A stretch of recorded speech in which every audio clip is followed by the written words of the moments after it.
एक बार फिर Donald Trump ने दुनिया को हिला देने वाला दांव खेला है। 125% तक का टैरिफ, अलाइस को साथ लेकर चीन को आइसोलेट करना और सीधे शी जिनपिंग को चुनौती देना, यह है ट्रेड वॉर 2.0 की नई शुरुआत। इस वीडियो में हम जानेंगे पूरे घटनाक्रम की क्रोनोलॉजी, इसके ग्लोबल असर और चाइना की जवाबी रणनीति को आसान भाषा में मेरी नजर से।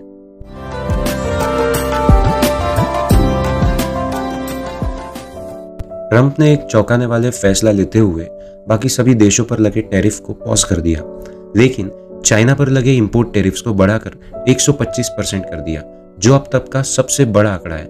हालांकि 10% का टैरिफ अभी भी रशिया को छोड़कर सभी देशों पर लागू है, और रशिया के केस में ट्रंप का कहना है क्योंकि यूएसए रशिया में ट्रेड ही नहीं होता, इसलिए रशिया पर हम लोगों ने कोई टैरिफ लगाया ही नहीं है। जबकि ट्रंप ने उन आइलैंड्स को भी नहीं छोड़ा जहां पर सिर्फ पेंगुइन्स रहते हैं, यानी 10% का टैरिफ वहां पर भी लगाया गया है। अब ये ट्रंप की माया ट्रंप ही जाने। दोस्तों, अब ये लड़ाई जो है सिर्फ अमेरिका और चीन के बीच में है। पूरी दुनिया को इससे हटाकर फिलहाल साइड में रखा गया है। इस चाल का सीधा मकसद है बीजिंग को दबाव में लाकर बाकी देशों के साथ एकजुट होकर झुकने को मजबूर करना। अमेरिका के इस फैसले के बाद यूएस स्टॉक मार्केट में जबरदस्त उछाल आया।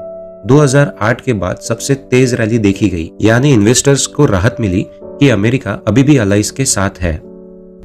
लेकिन दूसरी तरफ चाइना की करेंसी युआन गिरकर पहुंच गई 2007 के निचले स्तर पर। यह दर्शाता है कि ग्लोबल मार्केट्स भी मानते हैं कि अब चाइना इज आइसोलेटेड। लेकिन ये बाकी कंट्रीज के लिए एक चैलेंज भी बन सकता है, क्योंकि जो प्रोडक्ट्स चीन में बनकर तैयार है, जो यूएस में बेचे जाने थे, वो अब चाइना बाकी देशों में डंप कर सकता है, और चाइना पहले ऐसा कर चुका है। ट्रंप एडमिनिस्ट्रेशन की ये स्ट्रेटेजी बिल्कुल साफ है, पहले अलाइस को कन्विंस करो, फिर सब मिलकर बीजिंग पर दबाव बनाओ। US treasury secretary Scott Bessent ने कहा, मिलिट्री अलाइस तो हमारे अच्छे रहे हैं, अब हमें इकोनॉमिक अलाइस भी बनाना होगा। वियतनाम, जापान, इंडिया और साउथ कोरिया के साथ जल्द ही बातचीत शुरू होने वाली है। चाइना ने भी जवाब देने में देर नहीं की। उन्होंने सभी यूएस गुड्स पर 84% तक के टैरिफ्स लागू कर दिए। साथ ही कई बड़ी अमेरिकन डिफेंस कंपनीज को अनरिलायबल एंटिटी लिस्ट और एक्सपोर्ट कंट्रोल लिस्ट में डाल दिया। हालांकि ये सिंबॉलिक स्टेप है, लेकिन मैसेज साफ है, बीजिंग झुकने वाला नहीं। अब तक चाइना की तरफ से कोई निगोशिएशन का प्रयास भी नहीं दिखा, और ट्रंप ने भी साफ कह दिया है, I am waiting for China to call. अब मामला सिर्फ इकोनॉमी तक सीमित नहीं रहा। पेंटागन ने चीन पर आरोप लगाया कि वो कई देशों की क्रिटिकल इंफ्रास्ट्रक्चर पर इन्फ्लुएंस डाल रहा है। चाइना ने अपने नागरिकों को अमेरिका में ट्रैवल और स्टडी करने को लेकर वार्निंग जारी कर दी है।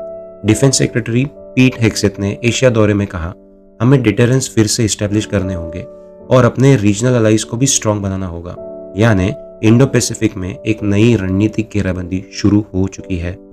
बीजिंग अब तक साउथ ईस्ट एशिया और यूरोप की तरफ डिप्लोमेटिक पुश कर रहा है। कॉमर्स मिनिस्टर वांग वेंटाओ ने यूरोपियन यूनियन को इन्वाइट किया कि चलिए मिलकर दुनिया में स्टेबिलिटी और सर्टेनिटी लाते हैं। इसके ठीक अगले दिन शी जिनपिंग ने नेबरिंग डिप्लोमेसी कॉन्फ्रेंस की अध्यक्षता की, जिसमें रीजनल पार्टनर्स के साथ ट्रेड और सिक्योरिटी कोऑपरेशन बढ़ाने पर जोर दिया गया। डोमेस्टिक फ्रंट पर भी बीजिंग काफी एक्टिव हो गया है। प्रीमियर ली क्वेंग ने बिजनेस लीडर्स से कहा, हमें अर्जेंटली डोमेस्टिक डिमांड को बूस्ट करना होगा ताकि टैरिफ का असर कम हो। फुजियान जैसे बड़े एक्सपोर्ट हब अब अपने प्रोडक्ट्स को अब चाइनीज कंज्यूमर्स को बेचने की स्ट्रेटेजी बना रहे हैं। ये मॉडल बाकी रीजन्स को भी अपनाना होगा, ऐसा उन्होंने कहा है। भले ही चीन पुष्पा की तरह झुकेगा नहीं साला मोड़ पर हो, लेकिन सच बात तो यह है कि चाइना में इसका असर दिखना शुरू हो गया है। चीन के पोर्ट्स पर खाली कंटेनर का ढेर लगा हुआ है। कई हजार ट्रक ड्राइवर का जॉब खतरे में है। वहां के बिजनेसमैन रातों रात रास्ते पर आ गए हैं। दोस्तों, इसका असर पूरी दुनिया पर पड़ेगा। क्यों? क्योंकि दुनिया के दो बड़े जीडीपी वाले देश आमने सामने हैं, तो गेहूं के साथ धान पीसना फिक्स है। इसलिए मुझे लगता है कि दोनों को बातचीत से ही इसका सोल्यूशन निकालना चाहिए। चाइना की सरकार ने शीन जैसी कंपनियों से कहा है, अपने प्रोडक्शन या सप्लाई चेन्स को बाहर न ले जाए। बीजिंग को डर है कि अगर फर्म्स वियतनाम या इंडिया जैसी जगहों पर शिफ्ट करने लगे तो एक नया मैन्युफैक्चरिंग एक्सोडस शुरू हो सकता है। इसलिए अब वो एक्टिवली सप्लाई चेन को अंदर रोकने की कोशिश में है।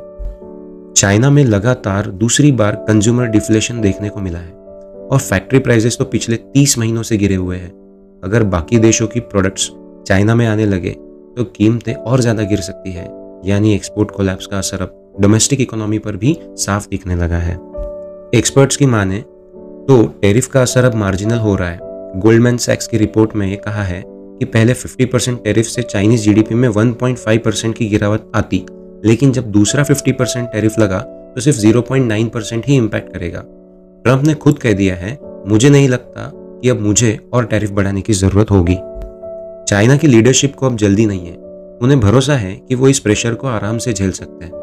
कैपिटल इकोनॉमिक्स की रिपोर्ट कहती है, बीजिंग मानता है कि ट्रंप के ऊपर आने वाले महीनों में पॉलिटिकल और इकोनॉमिक प्रेशर बढ़ेगा और तब शायद अमेरिका ही खुद बात करने को मजबूर हो जाएगा। ट्रंप की ये रणनीति सिर्फ आर्थिक नहीं बल्कि एक रणनीतिक रीसेट है।